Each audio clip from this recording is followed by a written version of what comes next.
You're on your first walkthrough. You have no idea what you're looking for. Well, I'm about to save your butt right now because I'm going to tell you the main components you got to look for to help you calculate your best rehab budget. Let's go.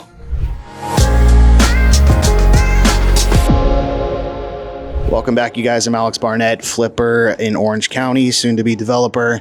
So when you're looking at a property, you want to look for the main components of the house, meaning the HVAC system.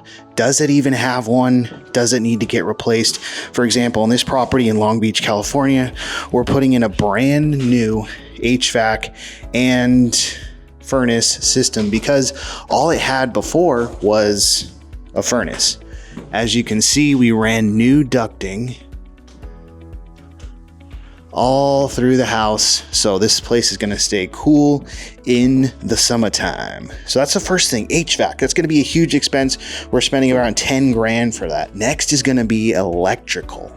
How old is the electrical? How old is the house? We don't like to do anything before 1950s because then you're getting into knob and tube and a lot of weird old stuff, which can be taken care of, but then you got to open up the whole dang wall and really get in there. So if you know that it has, I guess the best way to tell is like this.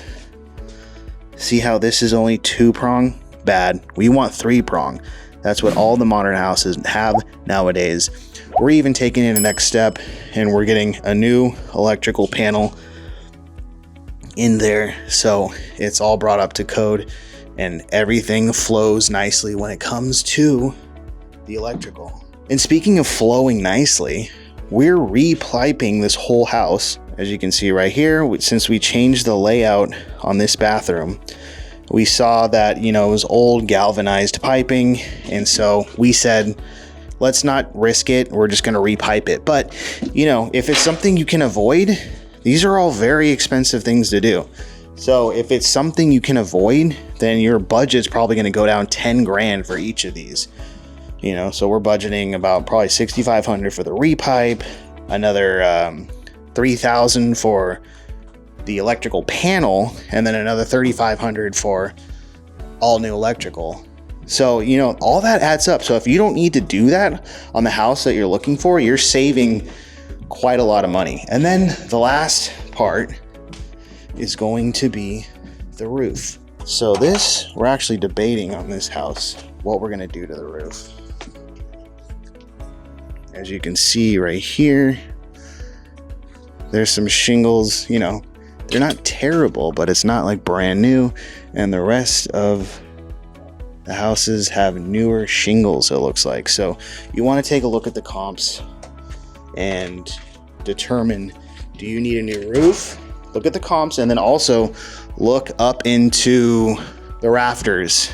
See if you can get into the attic and see if there's any leakage. Sometimes you can see it all the way on the ceiling. You'll see like a brown spot in the ceiling and you'll know that there's been a leak. You got to pay attention to that because you may have to do the whole roof. That's going to cost you, another 10 to 12 to 15 grand depending on who you know and what contractors you have. So those 4 main items you're going to want to look for in your walkthroughs. The rest of it, pretty cosmetic stuff. You can just determine a price per square foot to put in, new cabinets, new flooring, and all that stuff. All that stuff is very easy once you get down to it. This other stuff is going to cost you a lot more. If you guys like these kind of videos, give me a thumbs up, subscribe. I'll see you on the next one.